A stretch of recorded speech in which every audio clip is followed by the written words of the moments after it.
तो आज के इस वीडियो में हम लोग देखने वाले हैं कि आप घर बैठे बड़े ही आसानी से ई स्टाम्प सर्विस यानी कि एफिडेविट या फिर आप एग्रीमेंट या फिर डिक्लेरेशन बड़े ही आसानी से कैसे निकाल सकते हैं। अगर आप एक सीएससी संचालक हैं यानी कि कॉमन सर्विस सेंटर संचालक हैं तो आप बड़े ही आसानी से ये सर्विस अपने कस्टमर्स को दे सकते हैं और इससे अपने हिसाब से आप अर्निंग भी कर सकते हैं। और अगर आप सीएससी संचालक नहीं है, आप अपने पर्सनल किसी काम के लिए यहाँ पर ई स्टाम्प निकालना चाह रहे हैं, यानी कि आपको कहीं डिक्लेरेशन देना है या फिर एफिडेविट देना है, यानी कि जैसे बर्थ सर्टिफिकेट बनवा रहे हैं या फिर कोई रेंट का एग्रीमेंट है, तो उस हिसाब से बड़े ही आसानी से आप यहाँ से अपना ई स्टाम्प निकाल सकते हैं। तो सबसे पहले क्या करना है कि आपको एक ब्राउजर ओपन कर लेना है और आपको यहाँ पर ब्राउजर में सर्च करना है SHCIL। आपको जस्ट यहाँ पर SHCIL सर्च करना है। तो यहाँ पर सबसे ऊपर आपको यहाँ पर दिख जाएगा ई स्टाम्प लिखा हुआ है, ई स्टाम्पिंग, और यहाँ पर वेबसाइट जो है लिखा हुआ है SHCIL-estamp.com। तो आप चाहे तो इस लिंक से भी जा सकते हैं, लेकिन यहाँ पर जो एक स्टॉक होल्डिंग की ऑफिशियल वेबसाइट है यहाँ पर लिखा हुआ, हम तो रिकमेंड करेंगे कि आप इसी वेबसाइट से यहाँ पर इंटर करें। यहाँ पर लिखा हुआ e stamping, e registration fee and e code, और ये स्टॉक होल्डिंग की जो वेबसाइट है इस पर आप क्लिक करेंगे तो यहाँ पर वेबसाइट कुछ इस तरीके से ओपन हो जाएगी। तो आपको जस्ट यहाँ पर नीचे थोड़ा स्क्रॉल करना है और यहाँ पर आप देखेंगे तो लिखा हुआ है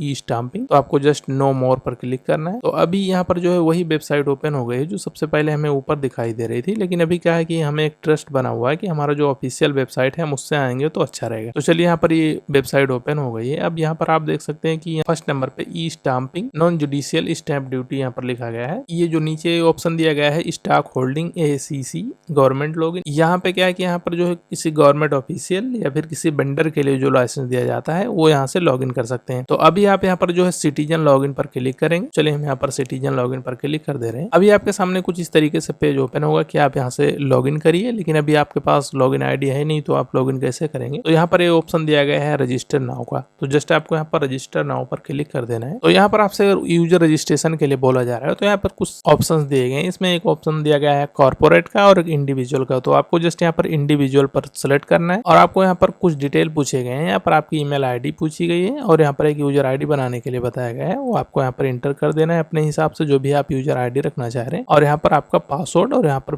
रिकन्फर्म करना है पासवर्ड को। और यहाँ पे एक सिक्योरिटी क्वेश्चन पूछा गया है, तो आप अपने हिसाब से कोई बर्थ पैलेस या फिर आपका फर्स्ट फोन नंबर या कुछ भी यहाँ पर इंटर करके आप यहाँ पर उसका आंसर दे देंगे। और यहाँ पर एक कैप्चा फिल करने के बाद ये टर्म एंड कंडीशन को एक्सेप्ट करेंगे और जस्ट सेव कर देना है। तो इस तरीके से आपका अकाउंट यहाँ पर बन जाएगा। तो अकाउंट बनाने में कोई दिक्कत नहीं है, हमें पता है कि आप बड़ी आसानी से अकाउंट यहाँ पर रजिस्टर कर पाएंगे और फिर आपको यहाँ पर लॉगिन पेज पे आ जाना है। तो अभी आप देख पाएंगे कि यहाँ पर हमने अपने अकाउंट को लॉगिन कर लिया है और यहाँ पर हमें ऑप्शन मिल रहा है पे स्टाम्प ड्यूटी। तो सबसे पहले क्या करना है कि आपको जस्ट पे स्टाम्प ड्यूटी पर क्लिक करना है और अभी यहाँ से आपसे आपका स्टेट पूछा जाएगा। तो जस्ट आपको यहाँ आपका स्टेट सेलेक्ट कर लेना है। तो चलिए हम अपना स्टेट यहाँ पर सेलेक्ट कर ले रहे हैं। तो अभी आप देख सकते हैं कि यहाँ पर कुछ ऑप्शंस दिए गए हैं, select option for E stamp certificate collection, और यहाँ पर self printing for E stamping certificate, और यहाँ पे कुछ नोट दिए गए हैं। तो आपको क्या करना है कि यहाँ पर दिखा गया है और self printing you are required to download and install print control program in your PC. यहाँ पर एप्लीकेशन जो है इंस्टॉल करने के लिए बोला जा रहा है कि ये सॉफ्टवेयर आप सबसे पहले अपने कंप्यूटर में इंस्टॉल कर लीजिए, उसके बाद से जो है आप अपना स्टैम्प बनाइए। और यहाँ पर एक ऑप्शन दिया गया है सेलेक्ट स्टैम्प ड्यूटी टाइप,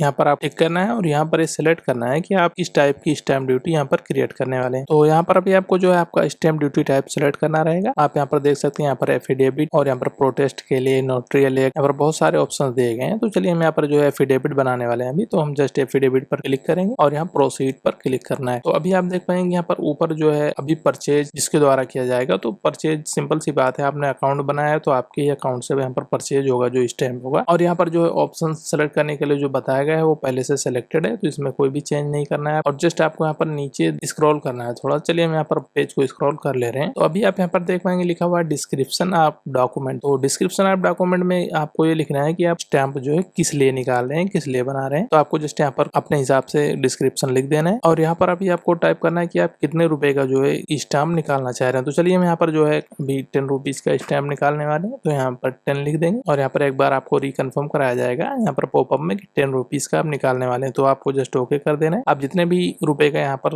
निकालना चाह रहे हैं स्टैम्प ड्यूटी यानी कि अपना स्टैम्प पेपर एफिडेविट, वो आप यहाँ पर टाइप कर देंगे। और यहाँ पर आपको जो है फर्स्ट पार्टी नेम पूछा जा रहा है। तो फर्स्ट पार्टी नेम में अभी जो है हमारा ही नाम लिखा गया क्योंकि हमने इंडिविजुअल सेलेक्ट किया था। अपना अकाउंट जो है इंडिविजुअल है, तो इसलिए यहाँ पर जो है आपका नाम ही लिखा आएगा जिस नाम से भी आपने अकाउंट यहाँ पर बनाया है। आप इसको एडिट नहीं कर सकते। आप इतना कर सकते हैं कि जिससे यहाँ पर फर्स्ट पार्टी कोई और है, आप सेकंड पार्टी हैं, यानी कि हो सकता है दो लोगों के बीच में कोई एग्रीमेंट है या कोई ऐसी चीजें हैं जहाँ पर दो पार्टियां होती हैं, तो आप इस ऑप्शन को यहाँ पर सेलेक्ट कर सकते हैं। लेकिन अब यही होगा कि एक पार्टी में आप रहेंगे। एक में कोई हो सकता है, लेकिन या तो फर्स्ट में हो सकता है, सेकंड में हो सकता है, लेकिन एक में आपका नाम रहेगा, आप उसको नहीं हटा सकते। तो चलिए यहाँ पर हम जो है खुद फर्स्ट पार्टी में हैं, और हो सकता है कि आप कोई ऐसी चीजें बना रहे हैं जिसमें सिर्फ आप ही हैं, कोई और नहीं है। तो आप यहाँ पर फर्स्ट पार्टी और सेकंड पार्टी का जो यहाँ पर ऑप्शन दिया गया है, इसमें भी आप अपना ही सारा डिटेल फिल करेंगे और आपको जस्ट नीचे स्क्रॉल करना है। तो यहाँ पर आप जो है सेकंड पार्टी में भी अपना ही डिटेल फिल कर देंगे, आप ही फर्स्ट और सेकंड दोनों पार्टी आप ही। और यहाँ पर जस्ट आपको जेंडर सेलेक्ट करने के लिए बोला जा रहा है, तो आप यहाँ पर अपना जेंडर सेलेक्ट कर लेंगे। एक चीज के लिए सॉरी कहना चाह रहे हैं मैं, यहाँ पर जो एक कंसिडरेशन प्राइस जो दिया गया था, ये आपको जस्ट यहाँ पर 0 ही रखना है। इस केस में अभी हम एक एफिडेविट बनाने वाले हैं, तो इसको आपको यहाँ पर 0 ही रखना है। और यहाँ पर नीचे जो स्टैंप ड्यूटी अमाउंट जो लिखा गया है, यहाँ पर आपको जो है वो अमाउंट एंटर करना है जितने का आप स्टैंप पेपर बनाने वाले हैं। तो चलिए यहाँ पर जैसे हम 10 रुपीज का बनाने वाले हैं, तो 10 एंटर करेंगे। तो अभी आप देख पाएंगे यहाँ पर हमें एक पॉपअप विंडो ओपन करके बताया जा रहा है रिकन्फर्म करने के लिए कि आप एक बार प्राइस को फिर से दोबारा देख लीजिए कितने रुपए का आप स्टैंप पेपर यहाँ पर बनाने वाले हैं। तो एक बार यहाँ पर आप रिकन्फर्म करेंगे और यहाँ पर जस्ट आपको ओके करना है। और यहाँ पर नीचे जो है सिलेक्ट पेमेंट मेथड पूछा जा रहा है कि आप कौन से मेथड से आप पेमेंट करने वाले हैं। तो जस्ट आपको यहाँ पर सिलेक्ट करना है, यहाँ पर हम रेजर पे सिलेक्ट करेंगे और जस्ट आपको यहाँ पर सेव पर क्लिक करना है। तो यहाँ जैसे ही हमने यहाँ पर सेव डिटेल पर क्लिक किया, तो यहाँ पर एक बार पेमेंट कंफर्मेशन के लिए यहाँ पर पेज आएगा। तो आपको जस्ट ये कैप्चा यहाँ पर फिल करना है और प्रोसीड पेमेंट पर क्लिक करना है। तो चलिए यहाँ पर हम कैप्चा फिल कर दे रहे हैं। तो अभी आप देख पाएंगे जिसे हमने यहाँ पर सेव डिटेल पर क्लिक किया और पेमेंट के लिए नेक्स्ट किया हो, तो यहाँ पर ये रेजर पे का पेमेंट गेटवे ओपन हो रहा है जहाँ पर हमें पेमेंट करना है। यहाँ पर आप चाहे तो यूपीआई या फिर अपने कार्ड से या फिर नेट बैंकिंग से किसी भी तरीके से आप यहाँ पर पेमेंट कर सकते हैं। तो चलिए हम यहाँ पर जो है पेमेंट कर दे रहे हैं रेजर पे पेमेंट गेटवे पर। हम यहाँ पर यूपीआई सेलेक्ट करने वाले हैं और यहाँ पर जैसे यूपीआई सेलेक्ट करेंगे तो यहाँ पर एक क्यूआर शो करने के लिए बोला जाएगा। जस्ट यहाँ पर आपको शो क्यूआर पर क्लिक कर देना है और इसको स्कैन कर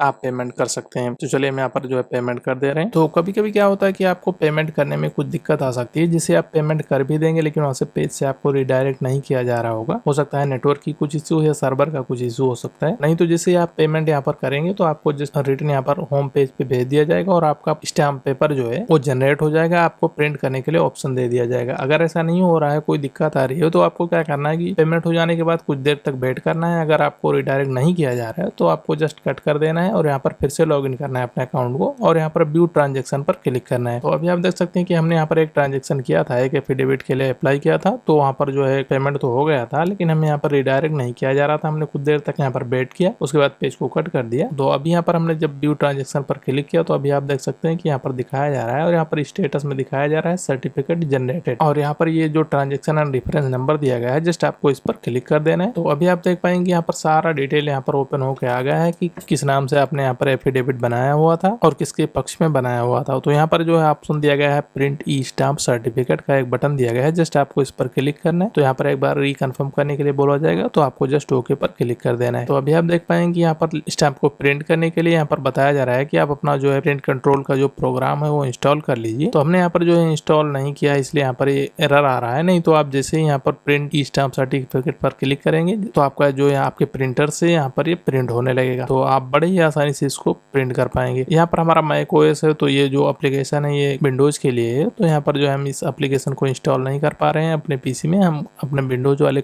कंप्यूटर में इसको इंस्टॉल करके इस सर्टिफिकेट को प्रिंट करेंगे। अभी यहाँ पर जो है आपके पास अगर विंडोज पीसी है तो आप बड़े ही आसानी से यहाँ पर जैसे ही प्रिंट ई सर्टिफिकेट पर क्लिक करेंगे तो आपका यहाँ पर सर्टिफिकेट जो है प्रिंट हो जाएगा, आपको कोई दिक्कत नहीं होगी। बस आपको याद रखना है कि यहाँ पर शुरू में ही आपको बताया गया था कि आपको ये प्रिंट कंट्रोल प्रोग्राम जो है इंस्टॉल कर लेना है। अभी आप यहाँ पर देख पाएंगे लिखा हुआ है कि आप print control program is not running, यानी कि हमारे यहाँ पर कंप्यूटर में इंस्टॉल नहीं है। तो आपको पहले इसको इंस्टॉल कर लेना है, जैसे आप प्रिंट करेंगे तो आपका प्रिंट हो जाएगा। तो आज की इस वीडियो में बस इतना ही है। अगर ये वीडियो आपको थोड़ा सा भी इन्फॉर्मेटिव लगा हो तो वीडियो को जरूर लाइक करिए और चैनल को सब्सक्राइब करिए।